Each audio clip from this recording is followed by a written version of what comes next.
Madam बताइएगा कि 5 अगस्त के हवाले से अब आपने फिजिकली मीटिंग शुरू कर दी है जो कि 9 मई के बाद पहली दफ़ा फर्स्ट टाइम हुई है।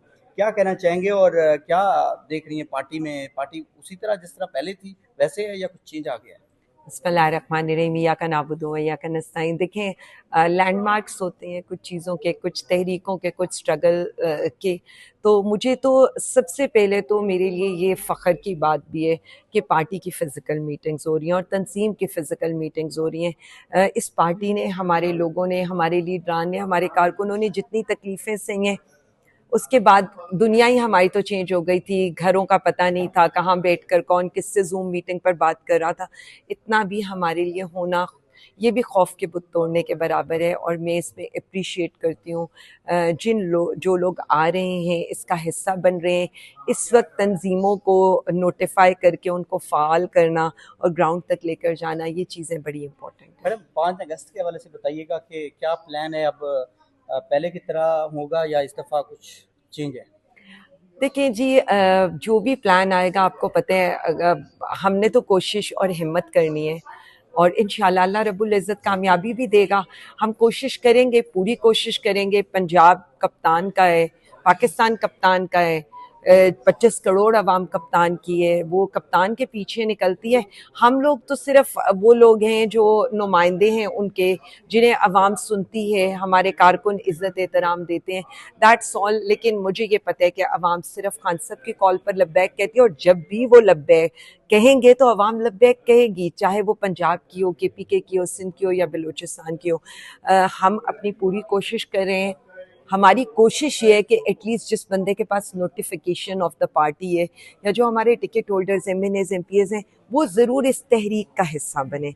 देखिए, हमने तकलीफ़ें जो काटी हैं, हमने जो जेलें काटी हैं, या हम जो FIRs या अदालतें, या जो भी आज हम लोग जिस स्टेज से भी गुजरे, वो इस तहरीक और वज़ीर आज़म खान साहब की रिहाई के लिए, आइन के लिए, जमहूरियत की बालादस्ती के लिए। और आपने देखा है, आप तो सारी मीटिंग्स का हिस्सा भी रहे हैं और अटेंड भी करते रहे हैं सुबह से, और देखते भी रहे हैं किस तरह से लोगों का जज्बा है और किस तरह से आज भी इतनी सख्तियों के बावजूद भी खान साहब से वफादारी का लोग हल्फ भी दे रहे हैं और खान साहब से मोहब्बत का इजहार भी कर रहे हैं। और आज की सबसे इम्पोर्टेंट चीज़ तो आपके सामने है। वो एक जो हमारे थे टिकट होल्डर ने, और मैं बड़ा हैरान थी, उन्होंने कहा जी जिनकी तो हमारी उम्र है तो 60 साल में हम सब कुछ देख सकते हैं, तो और कुछ नहीं है तो हम अपने लीडर के लिए बाकी कुछ कर सकें न सकें, गोली तो खा सकते हैं। मैडम आपने कहा मीटिंग के अंदर कश्तियाँ जला दी, कश्तियाँ जला दो उनको भी कह रही हैं आप, कौन सी कश्तियाँ और क्या करने जा रही हैं? देखिए, कश्तियाँ जलाने का ये है कि मुझसे सवाल ये किया गया था कि 5 अगस्त को क्या करना है। तो मैंने उनसे कहा था कि जो वज़ीर आज़म खान साहब का आएगा, ऑर्डर आएगा, तो फिर तो उसके बाद तो हम वैसी कश्तियाँ जला देते हैं ना, फिर तो वही होगा जो वो कहेंगे। फिर तो जो भी चीज़ होगी उस पर आपने मनोअन अमल करना है। तो उस केस में मैंने कहा था जी मैंने तो कश्तियाँ जला दी हैं, अब आप भी जला दें कि जो ऑर्डर आएगा, फिर उसके बाद इफ्स एंड बट्स नहीं हो सकते। तो मैं तो सिर्फ इतना समझूंगी कि इस पार्टी की जो इज्जत है, इस पार्टी की जो वकार है, या हमें जो अवाम इज्जत देती है, वो सिर्फ वज़ीर आज़म खान साहब की वजह से देती है। मैंने एक और बात बड़ी तकलीफ में आज कही थी कि शायद हम तो इस वक्त इस AC कमरे में बैठकर मीटिंग कर रहे हैं, लेकिन जो बात कल खान साहब ने की है कि मुझे जिन हालात में रखा जा रहा है, उसके बाद मतलब मैं तो वो अल्फाज अदा नहीं कर सकती। मेरे तो मतलब उसके बाद मुझे नहीं समझ आ रही थी कि हम 5 का इंतज़ार भी कैसे कर सकते हैं। आप सिर्फ ये देखें कि बुशरा बीबी साहिबा की तबीयत सख्त ख़राब है, डॉक्टर यास्मीन ICU में कल आपको शिफ्ट करनी पड़ी है।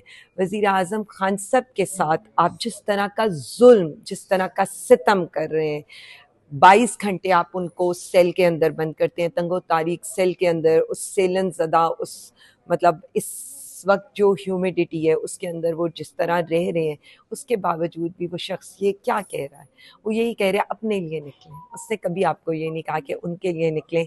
देखिए, बड़ी तकलीफ़ की बात है, इतनी कल उनकी जेल ट्रायल था, उस जेल ट्रायल को आपने कैंसिल कर दिया।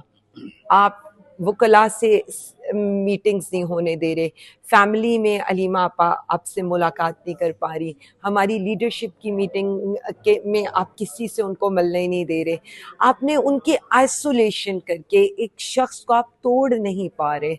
तो मुझे ये समझ नहीं आ रही है कि हम तो ये बता रहे हैं कि हमसे जो होगा हम अपने लीडर के लिए करेंगे और ये कर्ज है हम। मैडम, वर्कर कन्वेंशन के वाले से बताइएगा। मीटिंग तो कर रही हैं, ये तो होती भी रहेंगी, चलती भी रहेंगी। जब आप ग्राउंड पे जाते हैं सबसे मेन चीज़ वो होती है, तो ग्राउंड पे कब निकलेंगे? अच्छा, मुझे एक बात बताएं, मीटिंग्स नॉर्मल कब से हो गई? मतलब मुझे तो ये लगता है ना, अभी थोड़ी देर पहले कोई मुझे कह रहा रैलियां तो बस हम कर ही लेंगे। मतलब हमने जब मैंने लिया ना, चीफ ऑर्गेनाइजर बनी, तो मैं इनसे कहती थी रैली निकालो, तो कहते थे हम कैसे रैली निकाल सकते हैं, हम कैसे झंडे उठा सकते हैं।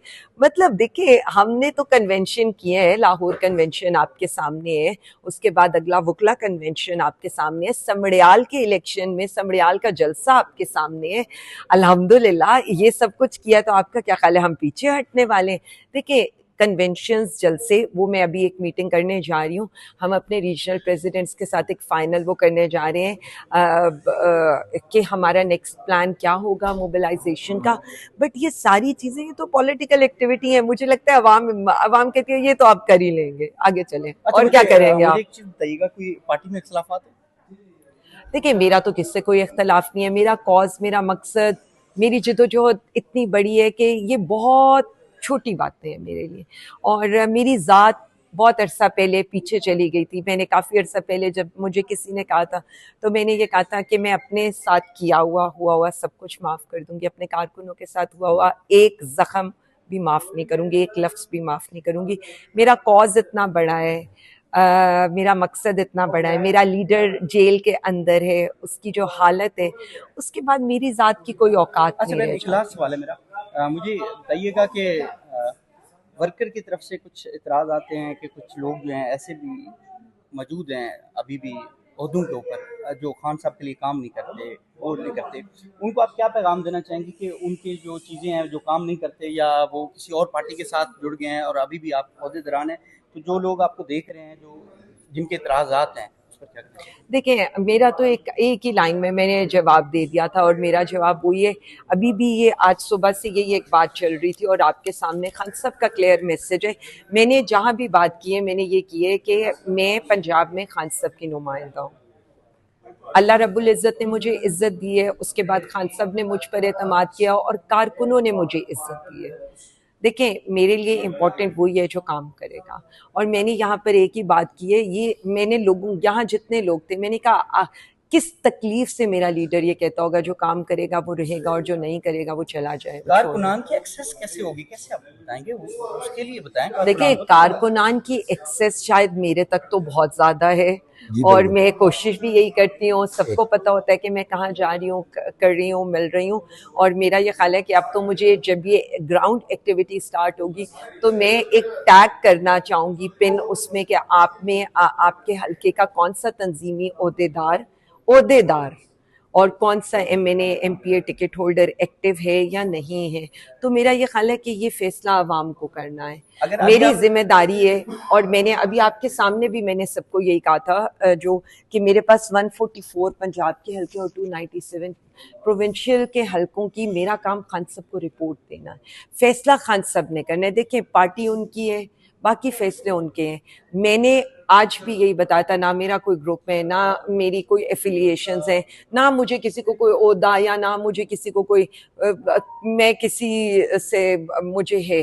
तो इसलिए देखें, मैंने मनो चीज़ें उसी तरह से उनके आगे रखनी है, और उन चीज़ों का आगे से फैसला उस लीडर ने करना आलिया है। हमजा साहब अगर 5 अगस्त को से पहले गिरफ्तार हो गई तो फिर क्या लाएगा?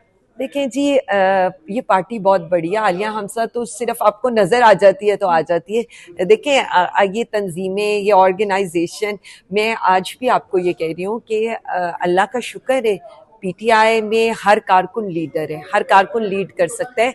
और लेकिन लीडरशिप, लाएमल तो होगा। देखें जी, लाया अमल जो आएगा वो सबको आएगा, इस तरह से नहीं होगा, वो पार्टी का लाया अमल होगा।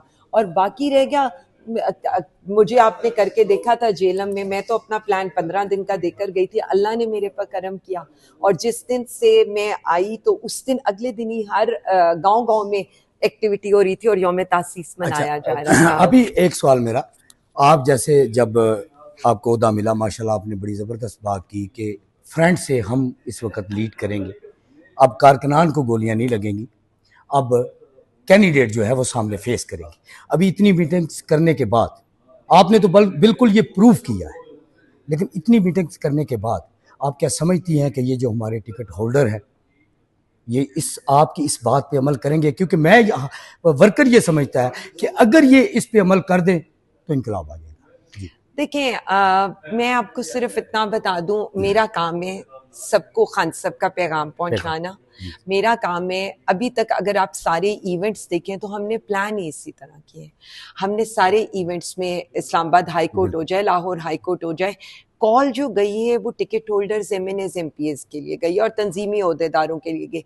अभी तक कॉल हमने कारकुनों को दी ही नहीं है। उसका रीज़न ही ये है। अभी भी इंशाल्लाह ताला अगर जो हम फाइनल प्लान करते हैं, हमारी कोशिश यही है कि सबसे आगे हमारे लोग हों और उसके बाद हमारे कारकुन। तो ज़ाहिर है वो तो खान की मोहब्बत में है, वो तो पहुंच जाते हैं। आप पटियाला के बाहर देखें, अगर 100 ओहदेदार होगा तो 150 कारकुन होगा। तो ये तो मुझे कोई वो है ही नहीं, लेकिन ये बिल्कुल क्लैरिटी के साथ है कि हमारे लिए पहले आगे आपका ओहदेदार और पार्लियामेंटेरियंस होंगे, तंजीमी ओहदेदार, टिकट होल्डर्स जिनको खान साहब ने और अल्लाह रब्बुल इज़्ज़त ने थैंक इज़्ज़त you ma'am, the. Thank you.